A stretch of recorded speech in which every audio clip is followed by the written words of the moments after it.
Yes, indeed. Welcome into another edition of Rip N Riff here on the Rip N Riff YouTube channel. Getting you ready for the weekend, ripping some all hockey today. We got the Stanley Cup playoffs right around the corner. I know this man to my right here is excited at Mr. Jared Morrow. Maybe not excited. You know, he's got postseason hockey to watch. That's never a bad thing. Team to root for. How we doing heading into the weekend? The only matchup we know, Devils Hurricanes right now. I believe so. I think Stars Avs might be official too as well, but I need to double check that one. Winnipeg hasn't clinched yet, but I think they get like 1 or 2 more points and then it's theirs. Like they really put themselves in position to do it after beating Dallas last night. Right, but that's not really the point. Yeah, I'm looking forward to postseason. I'd rather have postseason hockey than not postseason hockey, and even though this is maybe the worst Eastern Conference I can remember in recent memory in terms of the bottom teams that are actually going to make the playoffs. Like the Habs are probably going to get in with like 90 points, which is embarrassing, but it kind of is what it is at this point. Like, but you can't control what other teams do. You can only control what your team does. And, through 78 games, Devils did enough. So they got in. So good for them. We'll see if they can take it to the Hurricanes in game 1. Listen, I think Devils have more of a chance of thinking that series, but we'll see how things go next week. Still got a week to go, a little less than a week to go here in the NHL regular season. What National Hockey Card Day was on Saturday. I've got I had to drive almost like a good 50 minutes to the closest store that was participating in this to get these. So hopefully we don't have a repeat of last year's debacle where I basically got the same pack 3 times. I don't know if you recall that. I do recall. Now you mentioned I recall it, so I kind of hope that's exactly what happens here. To be fair, that's probably as pissed as you've seen me in some time. Maybe not for work-related things, but last year I took like a pack out of the left, the middle, and the right. This year the guy just gave me 3 consecutive packs in this, the box they sent. So hopefully that works out better this time. The joke's going to be that it's all the same cards in every pack. That's what it is, right? Yeah, like what else would it be? Yeah, I mean. I hope not. I mean, it's a limited set, but like I literally it was the same 2.5 packs, we'll call it, last year. So not looking forward to that. We already started talking about what packs we're ripping today. May as well bring that up on the screen right there. I already talked about that. Yeah. The other stuff I'll be ripping is 2024-25 hobby packs of Upper Deck MVP. Picked those up while I was at Diamond Sports Cards down in San Rafael. And Jared, you got some Upper Deck as well.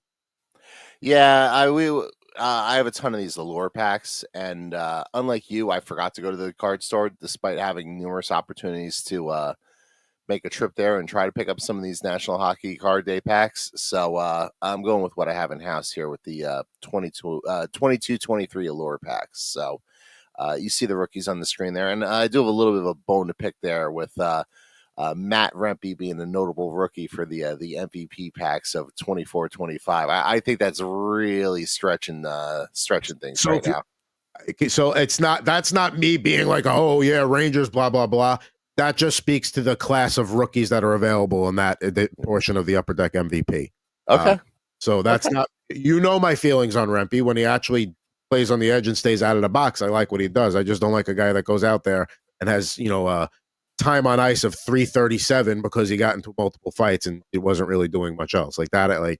That's not helping nobody or anybody. I mean, I watched some of the game against Philadelphia the other day, and he looks like Frankenstein on the ice. Like he's just bigger than everybody, and like he skates like he has bolts in his neck. I mean, again, neither description all that far off there. But yeah, excited to. Well, I'm gonna go through my some of the stuff I picked up while I was down there. But yeah, I think first thing we need to do, it's been a while since we've done an old-fashioned Rip and Rant, so let's get that kicked off. It's time to kick things off on Rip and Riff with my Rip and Rant. Thanks, Dave.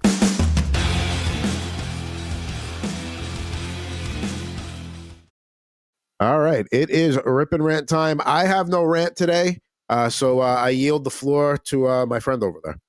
Well, I wasn't going to do one, and then I was kind of lukewarm yesterday after I told you I was excited to do this Rip and Rant, and then I watched an interview with this pro wrestler Kevin Owens with Chris Van Vliet on his YouTube channel, and it just reinforced the notion that, yeah, we're absolutely going to do this. If you go to the airport to welcome an athlete, and by welcome an athlete, I mean shove a bunch of crap in their face to get them to sign it, which is ultimately what these people are doing. Because why else would you go to the airport to welcome a fan or to welcome an athlete or anything? You were a loser. And the origin of this was seeing on Twitter a bunch of Montreal Canadiens fans, probably led by your buddy there, Chris Moraes, going to the airport to welcome Ivan Demidov, who will be signing his ELC with the Montreal Canadiens and will likely be part of their one and done playoff series. So I think it's just really weird that like people want to go to the airport to welcome a professional athlete, especially when we're talking about grown men going to the airport to welcome a 19-year-old who put yourself in Demidov's shoes. Like you're flying halfway across the world from Russia to a place where they don't speak English, by the way. They speak French in Canada. So that's a whole other thing. And you have all these people, and like some of it's probably good natured, where it's like actually like genuine fans, like father brings their son, they want to cheer, whatnot. But like a lot of this is just people are like, hey, could you sign the crest on my jersey? And I feel like this was reinforced when I watched that Kevin Owens interview that I mentioned, where a lot of pro wrestlers just get approached by all these people at the airport who, they're just like autograph hounds because they want to take an action figure or a trading card that's worth like $20 and have this person sign it so they could turn around and sell it on eBay for $100. I think it's just bad form. And look, nobody in the history of the world has ever gone to the airport just out of the I have an hour to kill on a Thursday. Let's go to LaGuardia. Let's go to JFK. Nobody I hear it's nice they redid it. So I got a couple of things here. First of all, I agree with the meeting at the airport. Like it's like, and I said this to you when we were talking about it, like it's one thing, like if a team comes home, they won a big playoff series, they won a championship on the road, you want to greet the guys, hey, yeah, like that's a whole other vibe. That's cool. I got no problem with that. That's fine. But and the other thing about Demidov specifically is they had him go to Toronto, not Montreal. So whatever you saw at the airport wasn't. Can you imagine if he had to go, if he went directly to Montreal airport? I don't know what it's called there. But they had him go to Toronto to do a lot of the paperwork that happens when somebody comes over. But I guarantee you they had him go there just to avoid that mob scene being even bigger had he gone directly into Montreal. So, and I agree. Like, it's like you said, if you're there to take your kid because your kid's like, Dad, can we go? And you're like, yeah, fine, we can do it. But like to go there and be like, with the Sharpie and like, what are you doing? And I understand you make a living. Some people make a living that way, but it's like the guy just flew from 2 continents away and an ocean. How do you feel when you get off a plane and you got your carry-on and this and that, even if you're traveling alone, even if you're traveling like him, where he's probably being whisked everywhere by like NHL and team personnel and stuff like that. Like, last thing I want to do is start like being like, hey, how are you? Hey, fuck out of here. Right. Like I've never done like the 14-hour flight. Like the I think the longest I've ever flown anywhere was to California. So, and even that's like 5.5 hours, but like even just like your regular like 2-hour flight, 2.5 hour, whatever it is, when you get to the airport, you just want to get your bags out of luggage and get the hell out of there. Like the last thing you want to do is stick around there any longer than you be, because the whole process of flying in this country sucks. The entire process sucks, between going through security and doing all that stuff. And like the last thing anyone wants to do is stick around for longer than anticipated, and especially something like that where the we don't talk about it enough on this show, how the autograph industry is its own industry, like with signings and stuff like that. Like you go to any of these card shows and conventions, like there's a bunch of retired athletes there who are signing autographs and you pay them to sign whatever, a baseball, a photo. Some of them bundle doing an autograph and a photo op, and like it's a nice way for the athletes to to make a few extra bucks in retirement. Like it's maybe it's not anything they can live off of, but maybe it's helps with the bills. Yeah, it pays the bills, or maybe you could take the wife out to a nice vacation or a nice dinner or something, and like to just shove a bunch of stuff in their face at the airport because you think they're going to sign it for free is just like, really? Like that's what we're going to do? Like you're actually going to track these people's flights at home to be like, all right, I got to be at I got to be at Newark Airport at this time to catch so and so when they're flying in, so I can maybe get them the sign. Like, get the hell out of here with that. Oh, wait, honey, the flight was delayed, so actually I got like an extra hour before I got to leave for the airport. You want to watch something on Netflix before I got to go? Like, is that the conversation that happens? Seriously, like, you've been to the airport enough times where, like, I'm sure you've like picked up Tammy, coming back from a flight or something along those lines. Like, have you ever said to yourself, "Man, I'm really stoked to go to the airport today"? No, and you also forget that for when back we were with the Better Sports Network, all the remotes that we did, I had to lug all that gear by myself. Exactly. In the car, then from the long term to the airport, and then you get to check it finally, and then you got to pick it up and do it. Yeah, no, the last thing I'm trying to do is be social, be friendly, do any of that.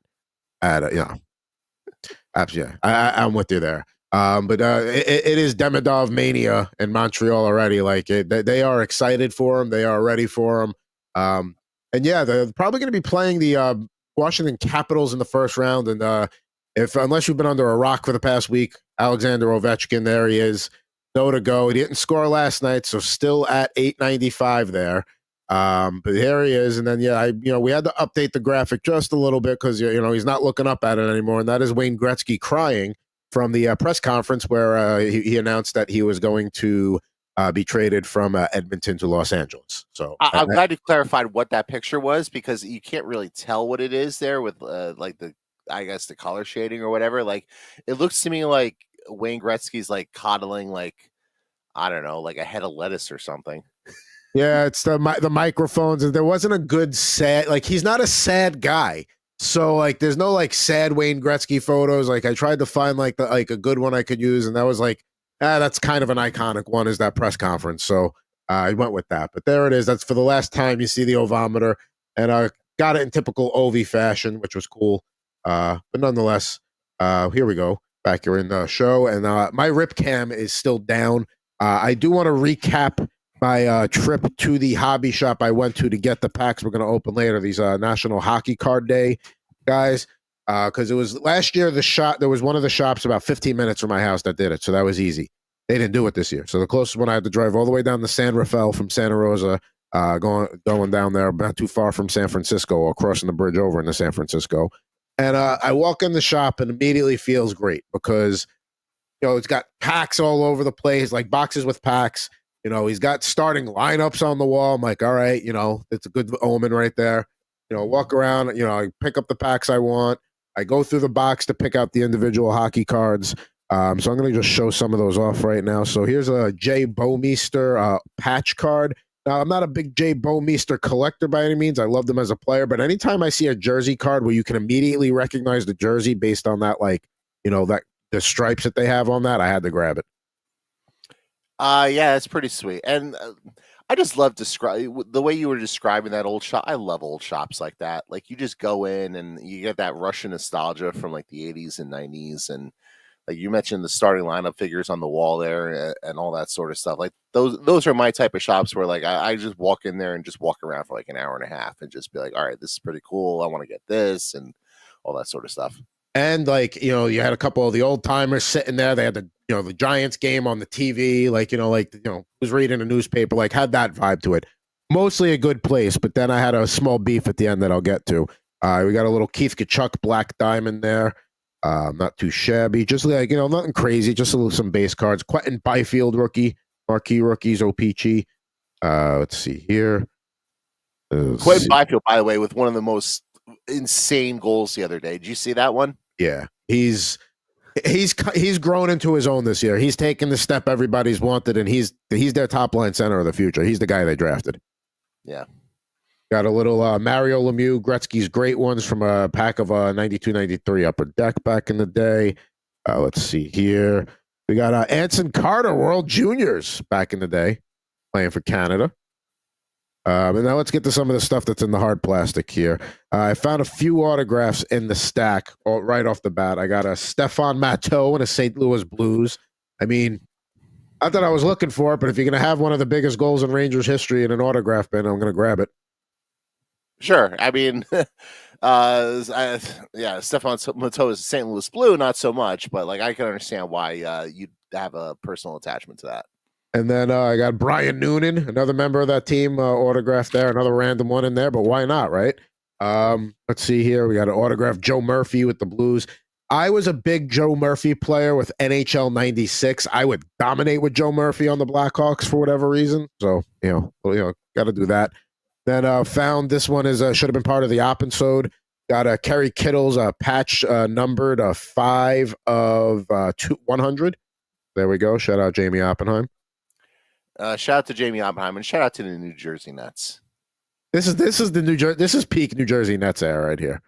That was when they were good. Like the late 90s, early 2000s when they went to the back-to-back NBA Finals. Yeah, that was good stuff. Now, this one is going to be coming your way. It's a Tom Fitzgerald patch card from the Predators, so I snagged that for you. That's very nice of you. Yeah, I saw it in there. I'm like, yeah, why not? Now, I think you're really going to like this last one because it's so bad.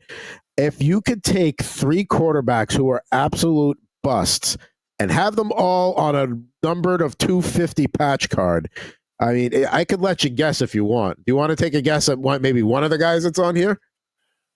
The year is... you know what? I need glasses because I can't read that anymore. Wow. I've officially come to it. We'll say early 2000s, very early 2000s. All right, because it's early 2000s and it's busts, I'm going to guess that some of these guys aren't out of the league yet. So I'm going to say they're all out of the league. They're all out of the league. No, they were all out of the league by the time this card came out. Oh no, they're all out of the league now. I thought. Well, obviously. Oh, okay. But don't stop me when I'm just going to name 3 names here. I'm going to say Tim Couch, Achilles Smith, and JP Losman. So those are 3 excellent guests based on the criteria, but there's so many that could fall into that. So let's start with the guy at the top, David Carr. Then we got Joey Harrington. And then here's a name I promise you have not heard in a very long time. Patrick Ramsey. Remember Patrick Ramsey was the quarterback of the future for the Redskins? He sure was. Futureless. So I saw that and I'm like, this is so bad. I almost have to get this. It's not quite the Devils patch jersey that I showed you a few months ago that had Rob Niedermeyer on their Mount Rushmore, but it's up there. Yeah, like this I had to get that. I mean, I mean, David Carr wasn't his fault necessarily. They never gave him an offensive line. They had guys like me and you protecting him, so like that wasn't his fault. Joey Harrington just never panned out, and Patrick Ramsey, I feel like he had like a small run where he was pretty good, like little bursts here and there, but never really panned out for him. So there you go. At least to David Carr's credit, he picked up a Super Bowl ring with the Giants as the backup, so he has that going for him, and he's had a long career in television now. Like he's been with the NFL Network for quite a while, like he's carved out his own niche. So shout out to David Carr. Good for him. Yeah, I mean that's former first overall pick. You were in the right church, wrong pew. Tim Couch. That was nice little parallel there. But yeah, but there we go. Now I think it's time for let's get to the pack ripping here. Let's go first here today. Let's go chronological order. We got some 2022-23 Upper Deck Allure. We started with this blaster box about a month ago, and now we're going to finish it off today. We're not going to finish it off because there was a lot of packs in that box, but we'll certainly go through a lot of them, and we'll go with I guess one of the teams that's viewed as one of the even because they have this player, they're always going to be viewed as one of the favorites in the Western Conference. They just got him back in the lineup. Connor McDavid, the best player in the league. Yeah, and I mean, immediate impact, assists on the overtime game winner against St. Louis. If they're on a collision course with the Kings right now, I don't know how I feel about that for the Oilers. I really like the Kings in a head-to-head there. Which is funny because like the Oilers usually destroy the Kings every year, but it feels like if the Kings are going to get past the Oilers, it would be this year. And the Kings are just unbelievable at home this year. They are just super dominant. So they got that Game 7 in their building, and it was not yet, but it's heading that way. All right. Well, you mentioned the Kings, and this guy's now a teammate of Connor McDavid, Victor Arvidsson. You go right there. I think in hindsight, you sign one of Arvidsson and Skinner, and then you have the money to keep either Holloway or Broberg. You could really use a Dylan Holloway right now. I know he's banged up at the moment, but Yeah, that's going to wind up going down as a pretty big mistake by Stambo, and how they spent all their money on like guys like him and Adam Henrique, who I love Adam Henrique, but like he's not the same player as he was, and like Jeff Skinner and all those guys, and you bring in and you lose two young guys who took another step this year with St. Louis. So nice GMing there. Sebastian Aho with the Carolina Hurricanes. You hate to use the good Sebastian Aho, bad Sebastian Aho, qualifier or differentiator. So we'll say the more notable Sebastian Aho. Yeah, I mean, I feel like we're only like a year or two away from it just being like just Sebastian Aho again. Yeah, I'd say that's a reasonable assessment.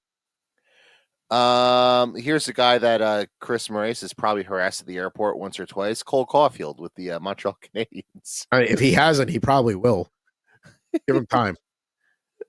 Let's see. We have an Allure Game Stills jersey with Marty Netchis with the Hurricanes. Nice. He's settled in just fine in Colorado. I mean, listen, you skate on a line with Nathan McKinnon. That's not a hard thing to adjust to, but nonetheless, he's playing well. Dylan Sandberg rookie card here with the Winnipeg Jets, who are running away with that top seed in the Western Conference. Yep, that big victory against Dallas last night. They are now in the driver's seat. Jared Spurgeon, the captain of the Minnesota Wild there. Probably not going to do much in the playoffs, but they're still an interesting team nonetheless. If for no other reason, they're going to get all that dead cap money with Parise and Suter off the books at the end of the year. With Kaprizov back in the lineup and Eriksson Ek back in the lineup, wouldn't it be something if Marc-Andre Fleury somehow plays a role in a Minnesota Wild Vegas Golden Knights series and they prevail somehow and he gets to beat the Golden Knights in his last season? I mean, listen. I mean, that would be awesome theater, especially the way the Golden Knights kind of kicked Fleury to the curb in the manner that they did. But Fleury looks cooked at this point. Like he was dreadful the other night. So I mean, but he also picked up he broke one of Marty Brodeur's records for most, I think, what was it, most overtime wins or most shootout wins? I forget which one. Like Marty's got so many records, I guess he could afford to let somebody else have one of them. Well, that's the thing with Gretzky too. Like, oh, he's not the goal leader anymore. It's Ovechkin. It's like, great, but Gretzky's name is still all over the record books. He's fine. Yeah, he'll be okay. Karel Vizmelka, I'm sure I butchered the name, but Vizmelka, you were close. Vizmelka, but goaltender now at the Utah Hockey Club. And they're playing well down the stretch. They're building up some good mojo for next year. I mean, they are. I mean, I still disagree with how they operated at the deadline. Like, I get first year in the new market, they didn't want to be sellers. They wanted to, go for it and at least be in the race all year. But like, what happened was exactly what we expected to happen with the Utah. Like, they fell short of the playoffs, and it's like, well, I mean, they're not going to lose their rentals because they extended them all, for another year or two, a bunch of short-term deals. But like, I don't know that that's the approach I would have taken with that. Yeah, all right.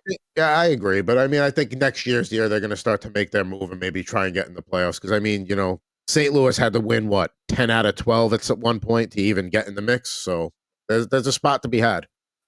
Yep. All right, here's a guy who won't be playing postseason hockey yet again this year. It's not his fault. It's just the way the team is now. Sidney Crosby.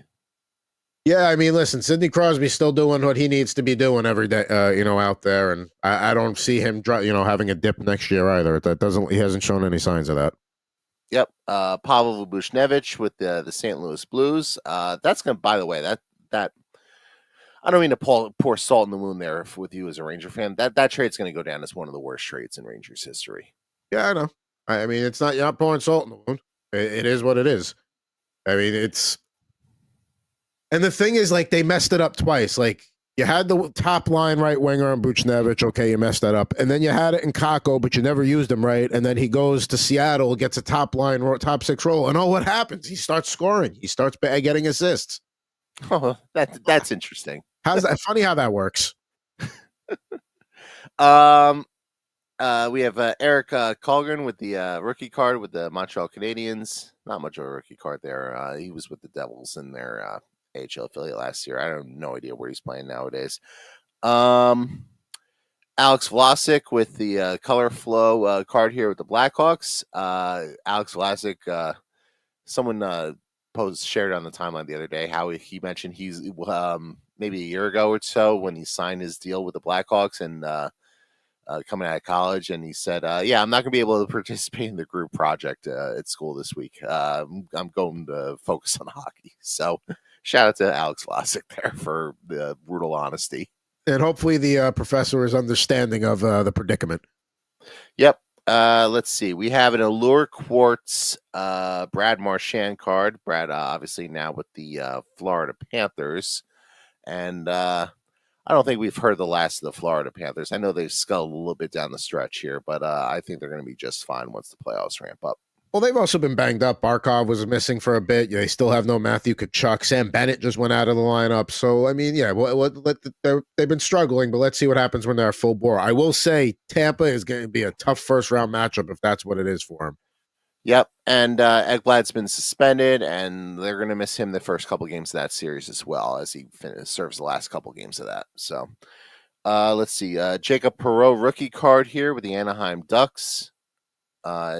Who's he with now? The Flyers? I don't even freaking know. They're another team that's played well down the stretch here, trying to maybe have some good vibes going into next season. Yeah, it'd be nice if the Ducks actually spent some money. Well, that's the thing. It's like, okay, all right, they're showing hey, we're not quite a playoff team, but we're kind of nipping at the heels. If you could give us some help, we might get there, Yep.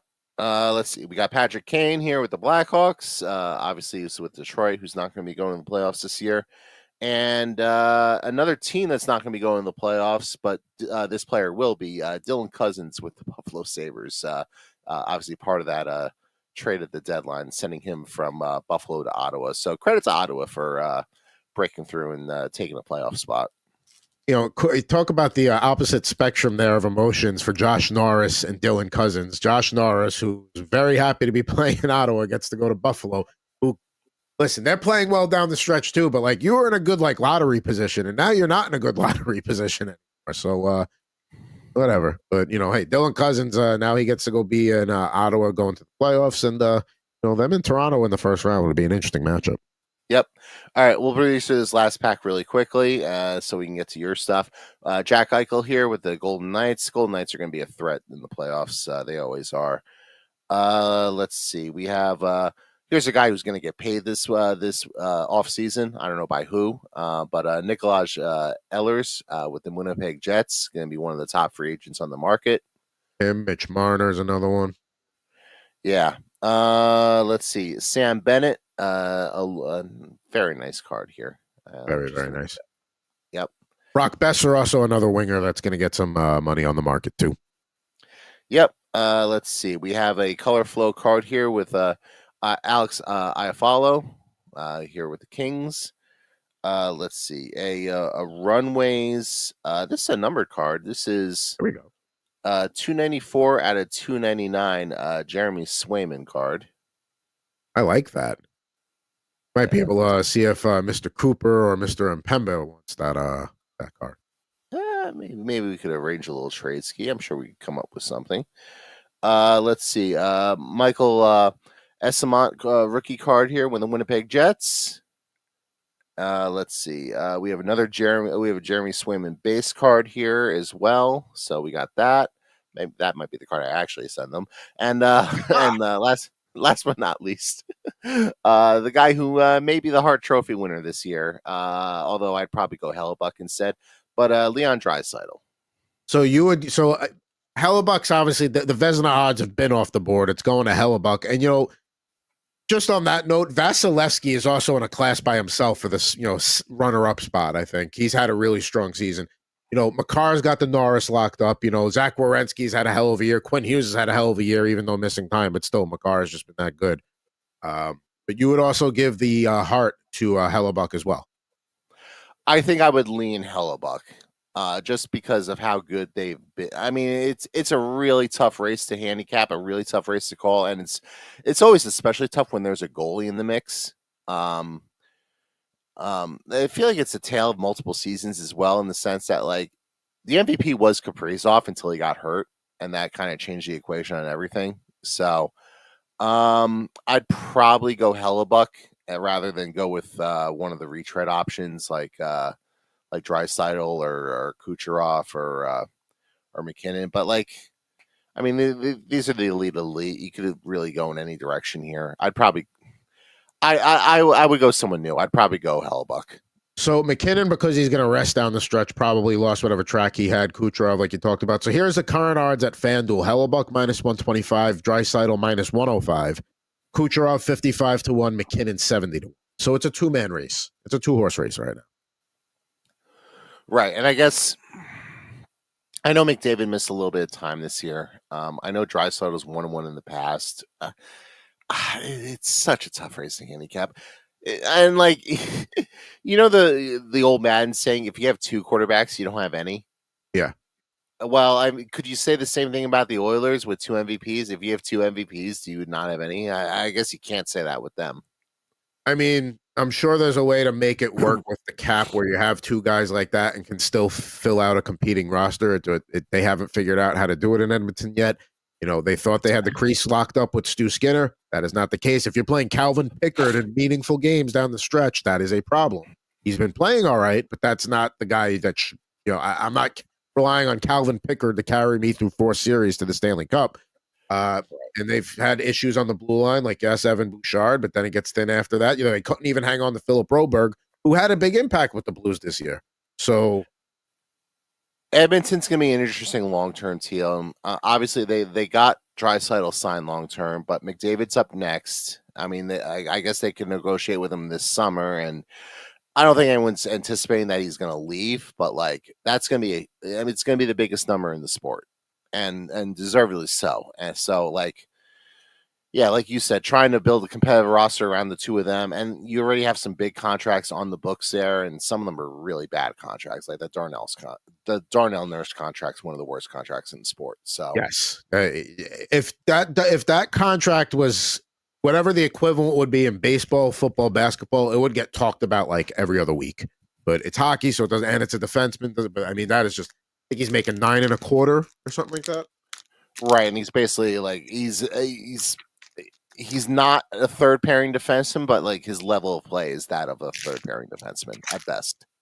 Yes, unfortunately. I mean, well, again, I don't really have faith in Edmonton in the playoffs this year. You know, we'll see what happens. You know, they're going to have everybody back here down the stretch, see how things go. But here we go. We're going to do some 2024-25 Upper Deck MVP. Let's see what we got here. We start. You got a Sidney Crosby. I've got a Evgeny Malkin. How about that? Another player who's going to be sitting at home in the playoffs. Another player is going to be sitting at home in the playoffs, but you know what? They've been in the playoffs plenty, so they can sit a few out. That's yeah, fine. I don't really feel bad that, like, you know, now that this is Pittsburgh's turn to suck, like, I don't really feel bad that, like, Pittsburgh's not in the playoffs, Boston's not in the playoffs. You know, not to pour salt in the wound again, I don't really feel bad the Rangers aren't in the playoffs. Like, yeah, these teams have had their moment in the sun. It's time for somebody else to get a shot. You're not pouring salt in the wound, because I've basically for the past 6 weeks, I've been like, yeah, they're not going to the playoffs. And even if they somehow found themselves in, if Montreal collapsed or whatever, great. So they're going to what? And I know you had faith that they could beat the Capitals in the first round. I do not. But yeah, it is what it is. You know, next year is going to be the last hurrah for whatever, you know, they do with this team in the offseason, because the moves they made kind of was like, all right, maybe they'll try and make one more run at it next year, but we'll see how this offseason shakes up. Now, I did end up with a and the craziest thing with the Rangers is, like, that reminds me, I wanted to get in my Rangers anecdote real quick, and I'll be really quick with this. So, like, they open up all that cap space by, like, moving out the guys like Trouba and Gaudreau and whatnot, but, like, they immediately turn around and went and spent it with, you know, the JT Miller trade and Will Borgen and whatnot. Like, quick little story here. So when I was a wee lad, we had a garage sale one year. I sold some of my toys because I don't remember what I was trying to save up for, but I wanted to save up for something. And I would sell like 1 or 2 toys, and then like immediately, like when the ice cream truck came by, I would take that money and just spend it, because I had no sense of like saving money and saving up for a rainy day and like trying to, you know, build up something and like earn it. That's basically the Rangers. Like, the second they got like any little bit of money available, they just immediately like turn around and be like, all right, we got to spend it on something. And so it's like, all right, well, JT Miller fell into our laps here. He basically cost nothing. So like, yeah, we got to make that trade. Like, all right, Will Borgen, we got to give him 5 years, even though like he's been mostly dreadful. Like, you got to give him 5 years. So Well, I think that goes back to the whole root of what, the quote unquote rebuild was, going all the way back. And I know it was a different regime back then, but the letter to the fans saying, hey, we're going to trade some guys you love. And they absolutely were ready to go down that rebuild process. And all of a sudden, when Panarin was a free agent, he really wanted to be a Ranger. And listen, I'm not complaining about the contract. I'm not complaining about his performance. He has absolutely lived up to his number. He is one of the few guys that performs on that team. I know he gets flack for not performing in the playoffs, but let's face it, if you're a team that's game planning against the Rangers, your first strategy is going to be like, take him out of the game and let somebody else beat us. So That's part of that too. But they abandoned the rebuild for that. And then everything else has kind of been like, because you started to go, it's like trying to do a house.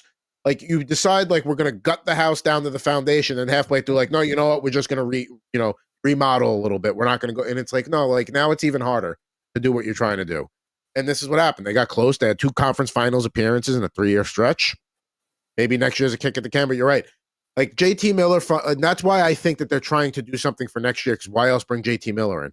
If you're trying to like make one more run with this group, I mean, Kreider has shown he has aged very much this year. Zibanejad, when they moved into the wing, he was playing well, and now he's playing all right again at center. But they've got they're a mess. Chris Drury is not a good GM. That's what that boils down to. I don't think he's a good GM. Give me Mike Greer over him. Morgan, we had the Malkin and Crosby double dip there. We got a little Morgan Riley, the Leafs. Hey, this is a guy that's been in the news for the Avalanche. He got loaned to their AHL affiliate down the road there with the Eagles. Gabriel Landeskog. Now that is a guy that can absolutely make a difference in a play. Like if he can go in that Dallas Stars series. I mean, listen, I understand he hasn't played in a long time, but just his presence in the room and him actually being out there and contributing in some fashion, that I'm not. I still favor Dallas, but that definitely it would be a huge emotional lift if he was able to go, and it would also help if he's not a complete former shell of his former self, which we're gonna have no idea, just because like the guy hasn't played in 3 years, so we have no idea like what he's going to be, and I'm not going to put a whole lot of stock into anything he does with Colorado's AHL affiliate or anything like that either. So just hoping for the best for him, because like that's a tough injury to recover from, and like when you've gone that long without playing, you got to think about like post-playing career, like quality of life stuff as well. So hopefully for him it works out. It's gonna be cool with that first game back, whenever it is. That building's gonna be going crazy when he comes out on the ice. You talked about a lot of teams not going to the playoffs. There's Pierre Engvall representing an Islander team that will not be going to the playoffs. So there you go. If the Islanders had any clue what the hell they were doing, they would fire Lou Lamoriello today, or at least just at this point wait to the end of the regular season and then just do it. But no, yeah, get out in front of it now before like they announce like the Kyle Palmieri contract extension. Like, what are you doing? Like, yeah. We're not going to trade a guy that might get us some. Yeah, I mean, listen, I know they people saying they fleeced Colorado in that Brock Nelson deal, and that's all good and well, but there are still a lot of things wrong with that team that need to be fixed. We got Mark Stone with the Vegas Golden Knights, a guy that if it wasn't for Cale Makar, I think would absolutely be. I know some people would say even with the injury time miss, you give it to Hughes, but I don't know. Werenski's had a hell of a season. If there was no such thing as Cale Makar. Werenski's had a hell of a year, and I agree with you. Like Cale Makar once again is showing he's the best defenseman overall in the league. Like just the numbers he puts up is insane. Like 30 plus goals from a defenseman, and what is it, 70 plus points? Like it's just insane. And he's an incredible skater. He's just an incredible player. I forget who was talking about. It might have been something I heard on Spit and Chicklets or something like that. But that if you were starting a franchise today, that there are GMs that would take Makar and not McDavid with the first pick, and I would absolutely buy into that, because Makar is just what he does on the blue line. It's borderline unparalleled. Yeah, I get it. I mean, like I generally believe in building your team from the middle down. So, like, yeah, if you're gonna build a team, center, defenseman, and goaltender is where you start, in my opinion, and then the wingers last. So, correct. I agree. We got a silver parallel signature here. A little like embossed one there of Adam Lowry, who is a very not besides the captain, just a very important center for them. Just does everything they need to do. Plays on the third line, can bump up when you need him to. Good guy for that team. And those are the type of guys that every team wishes they had. Not a superstar by any stretch, but like certainly the type of player who could fill any sort of role, like you mentioned.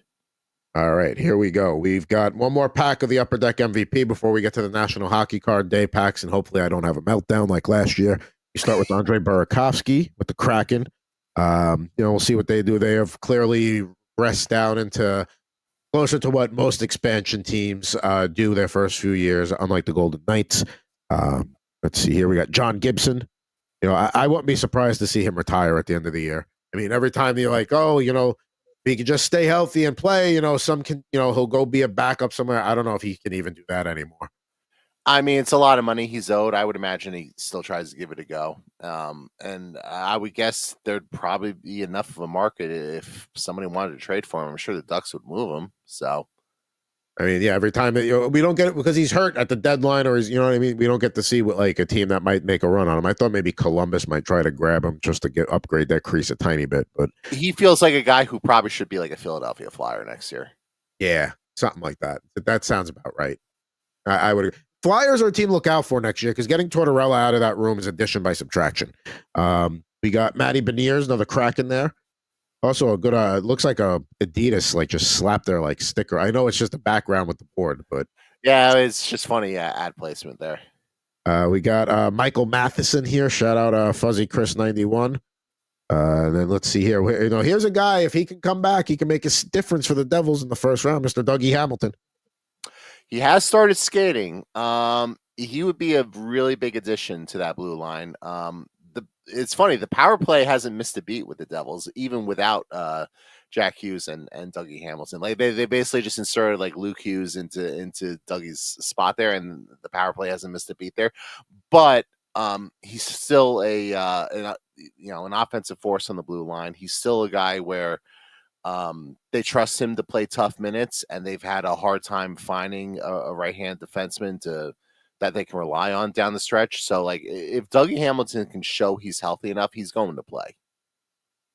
Yeah, and again, I think a few weeks ago I had Carolina coming out of the East, but the more we get closer to the playoffs, I don't know. And the one thing I said on Total Hockey Now yesterday with Chris and Ant Rivera is, goaltending, we always talk about who's got the edge in goaltending in a series. Well, Freddie Anderson's good, but like he's fragile and who knows? He might get hurt. He might not be able to play. Kochetkov has been terrible the last 2 months. He was pretty good the first half of the season. Devils have the goaltending edge there, and they've been resting Markstrom. They've been using him appropriately throughout the year. Yeah, Markstrom's not playing tonight for the Devils. They're going to go with Jake Allen. Freddie Anderson's played well against the Devils, though. He played well in that series a couple years ago, so I don't think it's as huge an advantage as you would think, but I understand where you're coming from with that. So we got two good centers here back to back. We got Ryan O'Reilly with the Predators there. He's still got another, I think, year left in his deal in Nashville. So depending on how things go next year, 2 more years. So, we'll see. Maybe if Nashville, does not do well again next year, I mean, they're a bounce back candidate too. Maybe he will be on the move. Then a guy who's probably not going to be on the move anytime soon. He seems like a guy that just, plays with the Kings his whole, career. Andre Kopitar. Oh yeah, he's the lifer, as he should be. Yeah.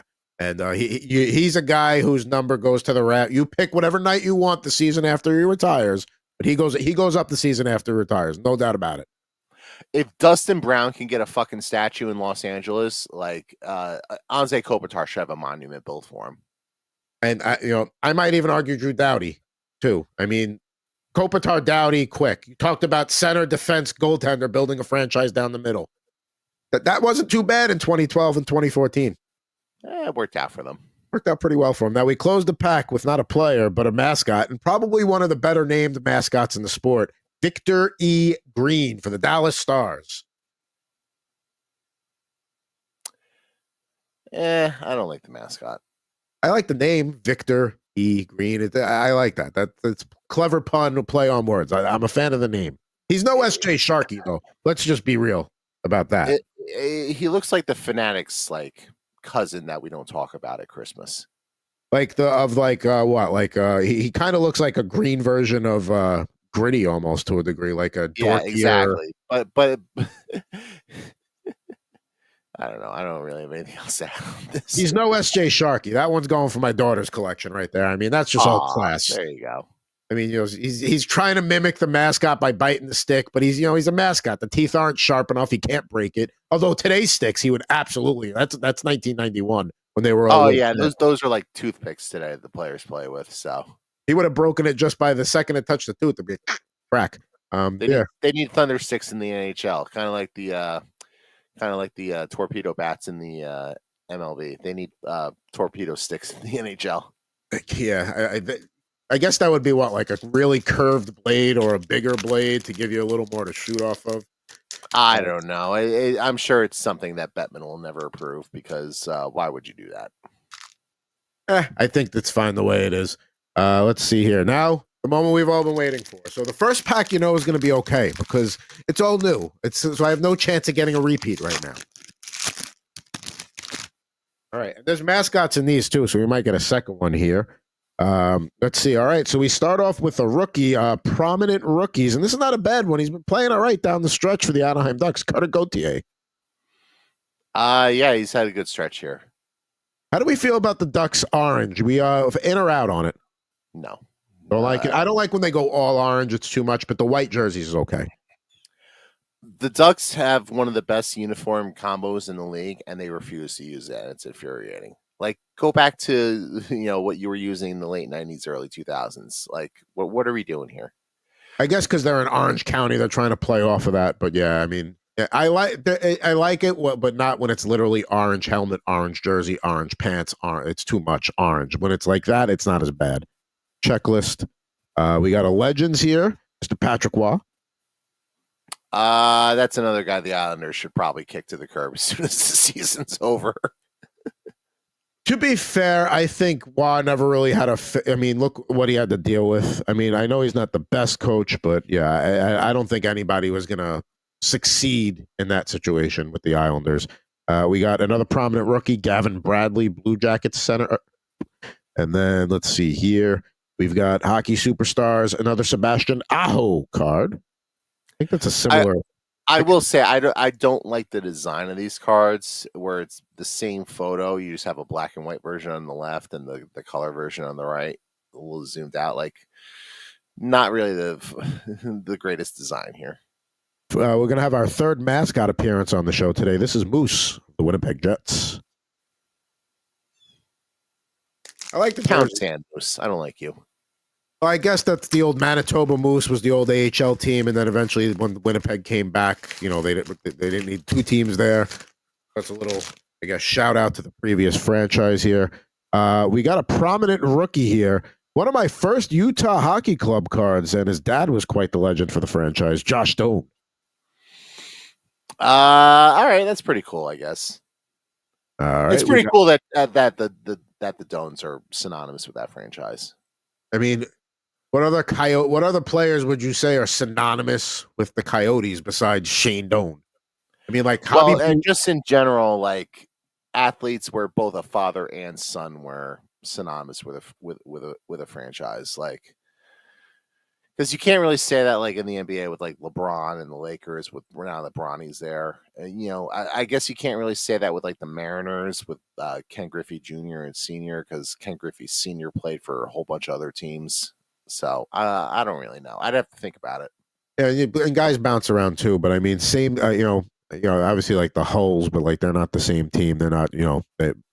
Bobby is synonymous with the Winnipeg Jets. Oh, you'll have in the NFL next year when the Giants draft Arch Manning, and you'll have uncle and nephew. Yeah, that would be one. Either the Mannings. Peyton's got the Colts and the Broncos. His dad's got the Saints. The Giants would have Eli and Arch, if things go the way you want them to go. Let's see here.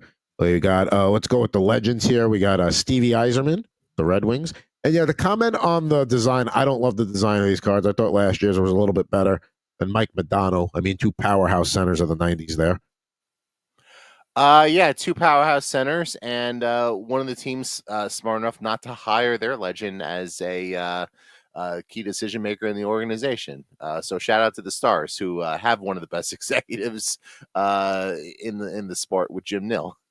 and has them, again, they were my pick to come out of the West before Rant in, and now it's like, yeah, I think this is the year they get to hoist the cup. We got a Sidney Crosby, another one for that's a third card today on Rip N Riff. And then we closed the pack with another prominent rookie, pictured with the Stars, but now in Carolina, Logan Stankoven. So no repeats so far through 2 packs. I'm very happy with this. Maybe that's the strategy, is just to grab 3 straight packs out of the box and not try and outsmart the box. I'm rooting for 1 repeat here down the stretch. Well, we're certainly getting our share of the Penguins Mount Rushmore today, because here's Crystal Tang. Oh, Mario, yeah, of course. I mean, if it's for the Penguins, it's what? Lemieux, Yager, Crosby, Malkin. I mean, yeah, I think that's pretty indisputable at this point. I mean, like, you're gonna make an argument maybe for Tom Barrasso. You said Chris Letang. I mean, they did win a Stanley Cup without Chris Letang when he was hurt that entire postseason that 1 year. Yeah, that's right. So you're gonna get your wish on 2 accounts here. We have 2 repeats. Another Stankoven rookie, Yes. and another Crosby card. But you know what? Like, these are not guys I mind getting 2 of. You know what I mean? Like, I'm okay with multiple rookies. I'm okay with multiple Crosbys. These are things that later go into lots that you try and sell for a couple of bucks. We do have another checklist there. I'm happy with these packs. Thank you, Diamond. Baseball cards, sports cards. I forget your exact name. And San Rafael. The one problem I did have with them, and I got to bring it up for these last 2 cards. So I found these 2 OV base cards while I was going through. And then, like, like when you bring stuff up, like, they'll try to give you a deal, like, all right, for this and this is this and this is this. Tried to charge me $5 each for 2 OV base cards. And I understand he was on the precipice of the record. I'm like, I can't pay $5 per on an OV base card. And his logic was, when people come in the store, I got to make sure I have things that they can flip through and something that they might want to buy. And I had to bite my tongue to be like, oh, so, like, I was smart enough to not get ripped off, but you want to make sure you have things so you can rip other people. Got it. And yeah, kind of shady there. And I understand, listen, when you're trying to operate a hobby shop, a storefront hobby shop in this day and age with rent and bills and all that, you have to charge a little extra to make your nut. I get that. $5 for an OV base card? Oh, no. Like, I immediately was like, nope. I'm like, these 2 are $10 total. He's like, yeah. I'm like, nope. Sorry. Close the pack strong, though. Nicholas Lidstrom, arguably one of the best all-around defensemen to ever play. All-around defenseman. Maybe after Bobby Orr. And then Connor McDavid. Yeah, I've heard of him. He's all right. He's okay. And yeah, like you said, I don't love the black and white color, like, repeat thing. It would look cool, like, on a set or like on a random card, but not as, like, the base look. There we go. All right. This is a fun-filled hockey show. It's a fun-filled hockey show, and now we're going to close the show with a little more hockey. Now, we're going to do a starting lineup figure 5, but a little bit of a twist today. Normally, that era you're thinking is in that late 80s into the early 2000s. This one is a hockey one that in 2018, a lot of teams across sports, like the Oakland A's did it with the Dave Stewart one, where they had starting lineup figures. So now I need you to think about hockey players that were prominent circa 2018 that would merit their own starting lineup. So that is what the figure 5 is going to be today. And with that, Jared Moore, you have your first question to try and unbox this, we'll call modern day starting lineup figure. All right. Did this player ever win a Hart Trophy? So he never won a Hart Trophy. He was a one-time All-Star.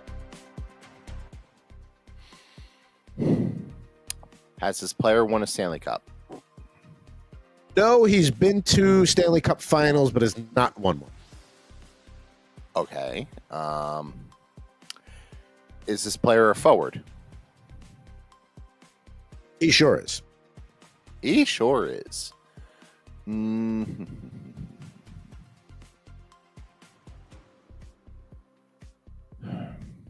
A one-time All-Star, never won a Hart Trophy.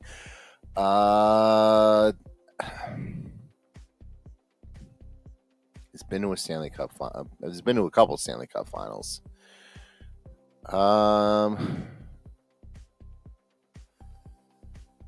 He's been to one Stanley Cup final. One Stanley Cup final. He played with 2 teams in his career. Oh, okay. Kind of like the bulk with one team and then had like a good reprise with a second team.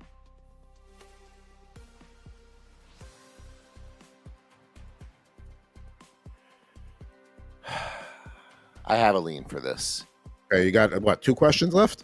Yeah. Did this player play the majority of his career with the San Jose Sharks? Yes, he did. Is it Joe Pavelski? Freaking Joe Pavelski. Good job. I wanted to open this one. Here's the back of that one. Yeah, you kind of steered me really in that direction with that last little bit of information there, but I'm glad you did because we're big Joe Pavelski fans on the show. So I mean, he's Captain America. I mean, come on now. I mean, and that's one where the Sharks got wrong because they decided to pay that Carlson contract and they're like, and I understood the logic, like, hey, the way Pavelski plays, like when that drop happens, it's going to be a fall off a cliff. At least we all thought. I mean, some of us thought that. No, he went to Dallas and just kind of kept going, being a power play dominant net front presence, just tipping pucks in, being an absolute force for the Dallas Stars.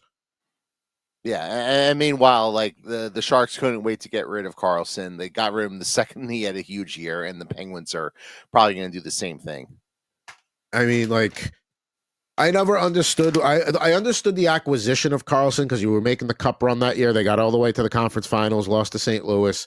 I understood the acquisition of him. I didn't understand wanting to pay him for what he did in Ottawa, especially after he had a procedure on his ankle where they removed a part of it. And I'm pretty sure an ankle is an important part of being a fast skater. I could be wrong. I'm no orthopedist, but I would think that would have an impact on one of the most important aspects of your game, your speed. But what do I know? Right. Big if true. Big if true. We'll see if that happens there. But as we like to get the pose and the card matching up here, so let's bring the rip cam back up on the screen.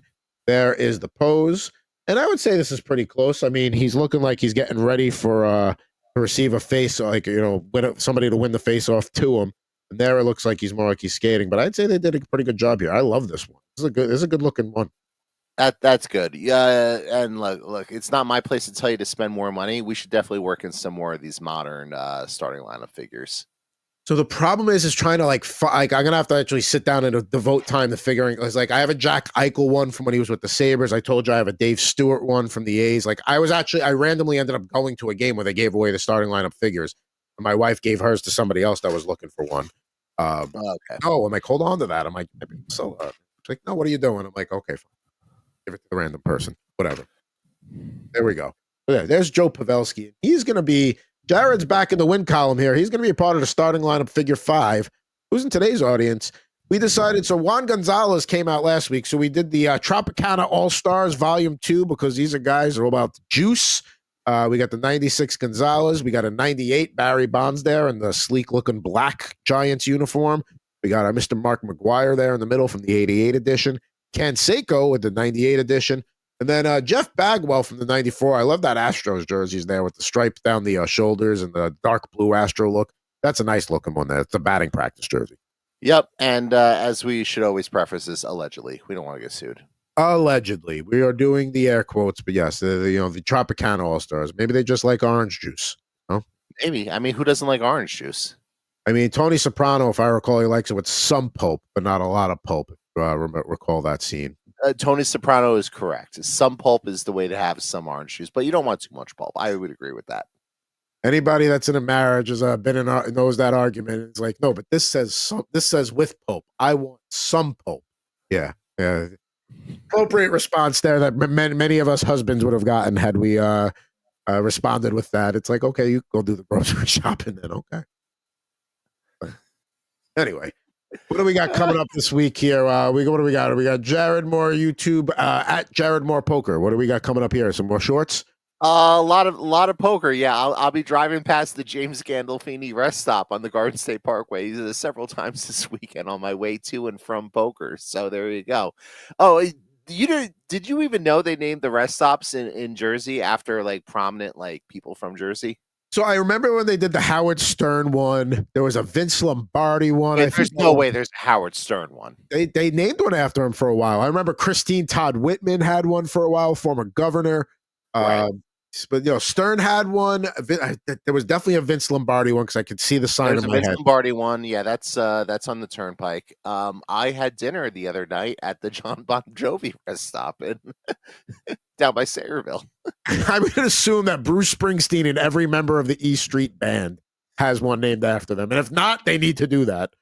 Oh, we should definitely do a who's who of the rest stops on. They're all named after. Like, did you know Connie Chung has one named after her? I didn't until I drove past it. So, if I recall the story correctly, at one of the Super Bowls, and this is right around the time that "You Are Not the Father" was big. I believe it was Nick Costos and Dave LaGreca actually ended up in an elevator with Connie Chung and Maury Povich. And somehow Connie ended up doing "You Are Not the Father." Like it was one of these drunken moments. Like Maury was not happy. I would lose it if I was in that elevator. Did I ever tell you I went to a Maury Povich taping? No, I got to tell that story one day. I'll tell it to you off air. Yeah, that does sound like more of an off-air story, but yeah, I would love to hear that. The only TV shows I've ever gone to, I've gone to Stephen Colbert taping once back when he first started with CBS. I went to one of those. I took my mom, but that was the only live TV show I've ever seen done. And then all about the jersey. I'm assuming we got plenty of preview here coming up with the Devils and the Canes. Yeah, we'll probably preview that series. I'm not feeling as confident as I was 2 years ago. Like when the Devils were in the playoffs 2 years ago, I was very confident they were going to beat the Rangers. I just thought they were the better team the entire way, and that's why I was really shaken to my core when the Rangers won the first 2 games as convincingly as they did. But ultimately, I was proven right. They won the series, so there you go. Rangers kind of, they had used everything in the tank those first 2 games and forgot it's a best of 7, not a best of 3. I think that's what happened there. And a new episode of Total Hockey Now came out yesterday. You can email it there. It's Total Hockey Now. Bless you. Sneeze on anything here. No boogers. I couldn't put that one off, but there we go. Getting over a little bit of a bug here. But you know how it is with the kid in the house. Are you gonna be okay? You need a minute here? No, I'm good. You need me to close the show? No, I can breathe. I'm fine. We got to go anyway because it's all right. Friday. Click all those links Adam was telling you, and thank you for watching the show, and also give us some money. All right, thank you. Goodbye. I don't know if I could have done it better myself. Adios.